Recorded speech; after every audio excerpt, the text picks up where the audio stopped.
Hello and welcome to this week's episode of Behind the Curtain. I am your host, Gio Battaglia. We have a lot to get to today, and I'm very excited for each story. First, Black History Month is about honoring legacy and also celebrating the impact being made right here in our own community. So for my first interview today, I'm taking you to the Arc of Monroe, where we meet Damon Thomas. Thomas is an artist, musician, and entrepreneur supported by the Arc. Since launching his small business in 2022, Thomas has been creating handmade earrings, keychains, and pins inspired by music and anime. He designs every piece himself. He tells me his message is simple: follow your heart and let your art speak for itself.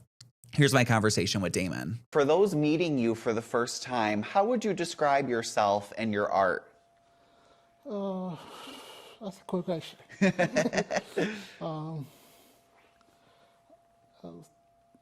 You could take a second to think about it. The art speaks itself. Mm-hmm. Talk a little bit about some of the creations that you have here and what goes into making cool things like this. So I make with sacred dates paper. So I'm putting it in the oven and put up my polish and hearts, keychains, earrings, all that art stuff. And talk a little bit about this. I see Death Earrings Custom. Is that kind of the brand that you've made for yourself? Yes. Talk about the creation of that. Where'd you come up with the name? So my dad threw my white name on a rapper back in the day, so my stuff. So my Charmaine give me the idea, so I make some money for, I need some money for whatever, get more supplies, making more stuff. Nice. What inspired you to start your own business? Charmaine did. Yeah. Who help us in the desert art stuff. Mm-hmm. She helped me give me the idea, making my own business here, and I started here about 2022. So I started here and make my money here. And I see that a lot of your art is drawn by animals and anime and music. What draws you to those themes? Anime. Because I'm big fan of anime. What's your favorite anime? Attack on Titans. Nice. Is any of that anime reflected in your art here? No. No, not in this one. Talk a little bit about what is reflected in the art. So, like here, so Michael Blackstyle, so my favorite artist, because he's a black artist. And when you said your art speaks for itself, what does that mean? So you look hard enough, it gets straight into you. Mm-hmm. Why do you like the fact that people can interpret your art so much? So I make people happy on my art. That's like. And talk a little bit about what happens when you start a piece and then finish it. What does that process kind of look like? So I listen to music first. Give me an idea, draw on paper and listen to music, give me ideas. The juice came out of my brain. Mm-hmm. How long does it normally take you? Like, how long did it take you to make the earrings? About 30 minutes. 30 minutes. All right, so you can do it pretty quick. And what is the reaction when someone takes one of your pieces? What do they normally say? Oh my God, I love it. So I did. Last year I made 8 earrings for my friend here. She's a bridesmaid, so for a gift. Nice. And how does that make you feel when someone loves the art that you're making? Good, and get paid too. Nice. And you've said music is a huge part of your life. Talk a little bit more about how much you love music. So I got music. I played guitar when I was a teenager, and I started rapping when I was 8. So I got music from me both sides of my families. Nice. What's your favorite kind? Well, you said that you're a rapper. What is your favorite stuff to rap? Is it stuff that you make yourself or stuff on the radio?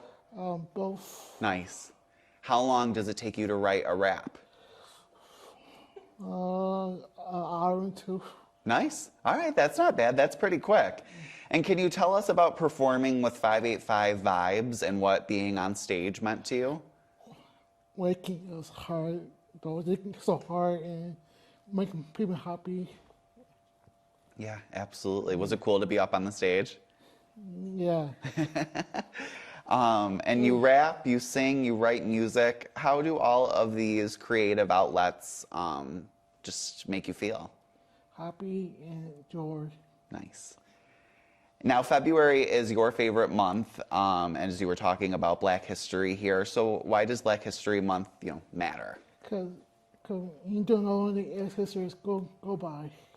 Because me, and therefore black people, we don't know the ancestors don't fight for freedom or different races. Nice. Ask one final question here. What advice would you give someone who wants to follow their creative dreams? Follow your dreams or pick a different path. Nice. And lastly, if someone wants to get some of your custom creations, how can we get in contact with you?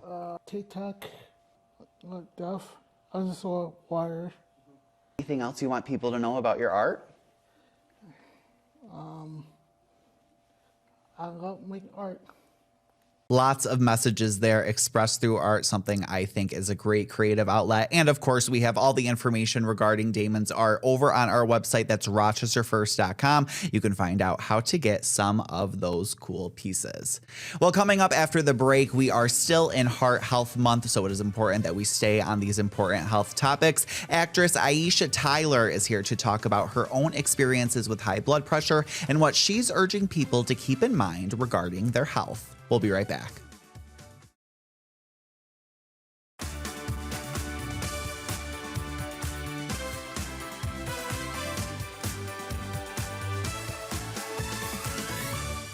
Welcome back. February is American Heart Month, and today we're talking about something that affects nearly half of adults in the U.S., high blood pressure, often without any warning signs at all. I was joined by award-winning actress, director, and author Aisha Tyler, who's sharing her personal connection to heart disease and how it's changed the way she thinks about prevention and everyday health. We're also joined by Dr. Yvonne Commodore-Mensah, a leading cardiovascular nurse from Johns Hopkins University. She joined the conversation to break down why uncontrolled blood pressure is known as the silent threat and what real blood pressure control actually looks like in daily life. Here is my conversation with Aisha Tyler as well as Dr. Commodore-Mensah. So, Aisha, I'm going to start with you. Before this campaign, how did you personally think about heart health and what sort of changed that perspective? So I always felt like if you felt great, you were great. You know what I mean? And I was lucky enough to have played sports when I was younger, and I felt pretty healthy. But I got a wake-up call when my father had a stroke. And I realized that uncontrolled blood pressure is a silent threat. You can look and feel wonderful, and then you can have some kind of really intense life-changing adverse experience. And so his stroke really made me go, okay, I need to figure out what my blood pressure is like. And so instead of just that once or twice a year where you go to the doctor and you get your numbers, I got a blood pressure monitor, a cuff for my house. I test my blood pressure on a regular basis, and I made some really basic changes. I started eating a little bit better. I reduced my sodium intake. I worked on keeping my stress down, which I know is hard in today's kind of wild, busy culture, but there are little things that you can do to bring your stress down, getting more rest, and it made a huge difference in my numbers and also in my peace of mind, because I think, the end result is controlling your blood pressure means that you get to stick around for the people that you care about. And when you talk with friends or family about blood pressure now, is there anything that surprises you? Oh God, what a really good question. I think the thing that's most surprising is I think most people think about blood pressure like, well, that guy eats a lot of sausages and he has a lot of sodium, and that's why blood pressure's through the roof. Like those movies where the guy would be like, the old cop would have the red face. But blood pressure can run in your family. And you can have really high numbers from a really young age. So just because you look and feel great, that doesn't mean that your blood pressure is under control. You really need to measure it to know how you're doing and then also to see your progress. And I think, especially for women, but for men too, we're working hard, we're running around, we have all this intensity, we're supporting our kids, and we're taking care of our parents, and we don't take enough time for ourselves. But honestly, you can't take care of others if you're not taking care of yourself first. So it's not selfish to take care of your own heart health and to get your blood pressure under control, because that means you're going to be able to support the people that you care about better. Absolutely. For sure. And Dr. Commodore Mensa, what actually happens inside the body when high blood pressure goes unchecked over time? Thank you so much. I think it's important that we're having this conversation as part of the Hypertension Bites campaign. Um, as Aisha alluded to, you can have high blood pressure for years or decades and not know it. So high blood pressure has to do with the pressure inside your blood vessels. So if the pressure is high, you're not going to feel it. And even when you don't feel it, it's slowly doing damage to your heart, your brain, your kidneys, and it can also lead to dementia.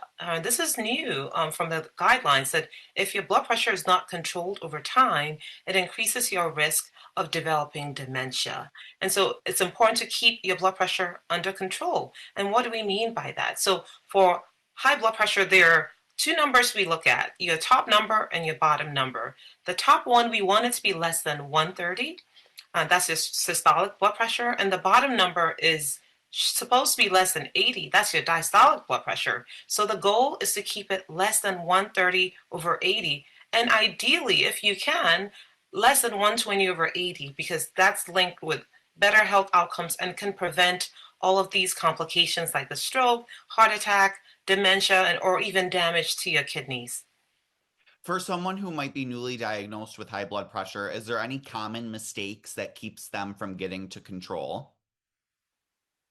Well, I think like that. I think that's a question for the doctor. Yes, absolutely.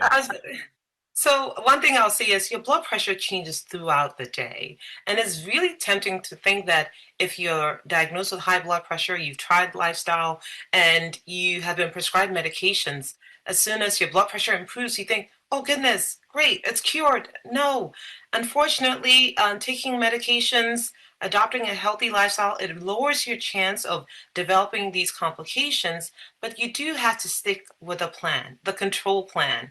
And we've talked about all three elements so far. One is measurement. You need to continue measuring your blood pressure. Number two is lifestyle. It's a lifelong journey. And as Aisha said, small steps go a long way. And so just stick to the plan for your entire life. And it's good for your heart. It's good for your brain. It's good for your overall health. And the medications, it's part of the long-term plan. So even as your blood pressure gets better, that's great. Keep taking it and you'll see it get even better, but you'll lower your chance of getting these complications. And so that's important. Those three things are part of your lifelong control plan. And Aisha, jumping off of that, how did you kind of balance making those small steps towards a healthier lifestyle versus like obsessing or being overwhelmed with it? Oh my gosh, what a good question. So I feel like those little changes, little steps forward have really been the way for me.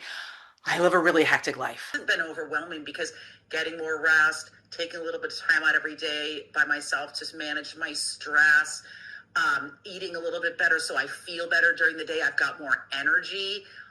Honestly, they had this beautiful halo effect. Everything got better in my life when I managed these, when I focused on managing my blood pressure. So I always encourage people, like, you don't have to turn into Hercules. You know what I mean? They're easy steps that you can take. You make that plan, you stick with it. And I think that Dr. Commodore Mensah made a really good point. Over time, it's just going to get better and better and better. I actually also lost a family member to dementia recently, and I remember thinking, oh my gosh, this is such a difficult way to move through the world. I want to make sure that I avoid that complication and that the people that I care about avoid that complication as well. And so everybody in my life, we're all working in our family to control our blood pressure. If people want to learn more, they can go to mybpcontrol.org. Again, it's mybpcontrol.org, and they can learn more about how to create a personalized plan to control their blood pressure.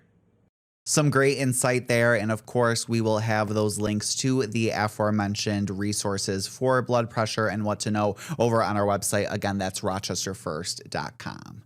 All right, still more to come on Behind the Curtain. Coming up after the break, we are talking all about Britney Spears, how much her iconic music catalog spanning 30 years has sold for. We will be right back.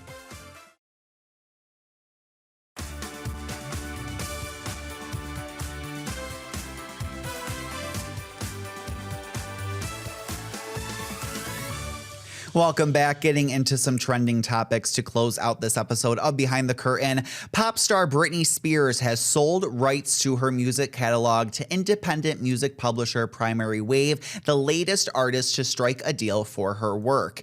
The entertainment site TMZ cited legal documents it had obtained first reported the news, saying the Oops, I Did It Again and Toxic singer had signed the deal on December 30th, right before 2026 started. It quoted sources as saying it was in the ballpark of Canadian singer Justin Bieber's reported $200 million agreement to sell his music rights in 2023. A person familiar with the situation said news of the Spears and Primary Wave deal was accurate and no further details were given. Britney Spears is 44 years old. She's one of the most successful pop artists of all time and has top charts around the world, starting off with Baby One More Time in 1998. And the deal includes her songs such as You Drive Me Crazy, Circus. I mean, look at her in that video there. That is just the prime example of a pop star. And Britney Spears, I feel like what makes this different than what we've seen with other artists who may have sold their catalog, or someone like Taylor Swift, who has been very adamant about owning her music, is that Britney has expressed since the Free Britney movement that she really has no plans to come back to performing full time. And it's kind of sad to see when you have such a extensive catalog that people grow up and love. It kind of just feels like the final seal on something so amazing and iconic. But like I said, Justin Bieber, for example, is still performing.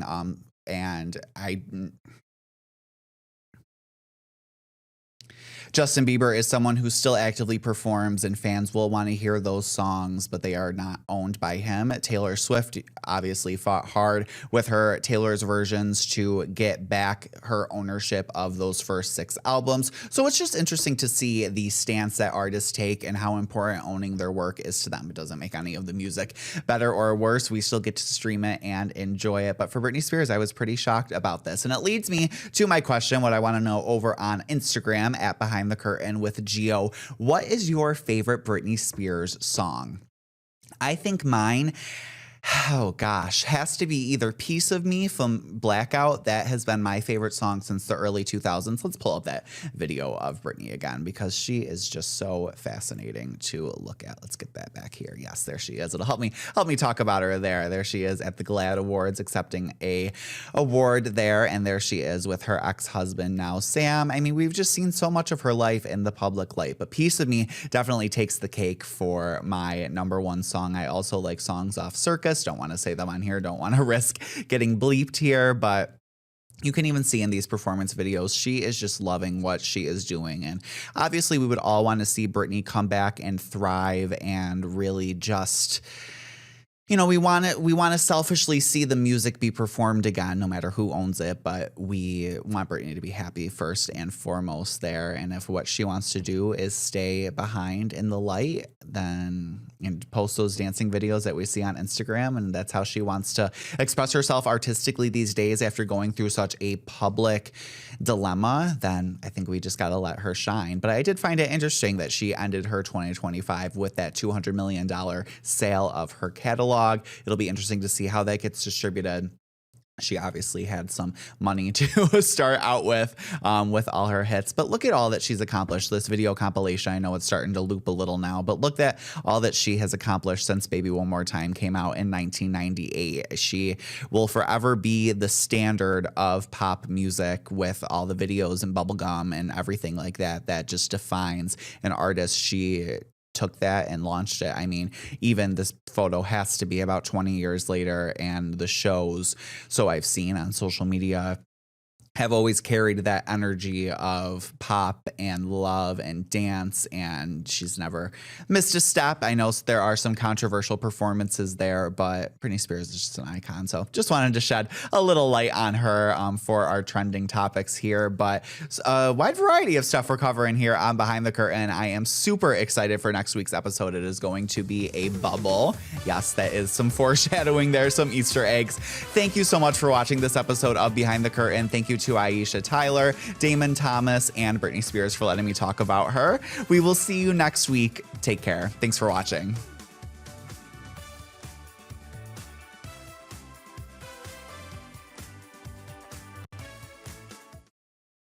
Get the Rochester First streaming app today for everything you love from News 8 On Demand, plus exclusive shows you won't see anywhere else. Search ROC and download for free on Roku, Amazon Fire, and Apple TV.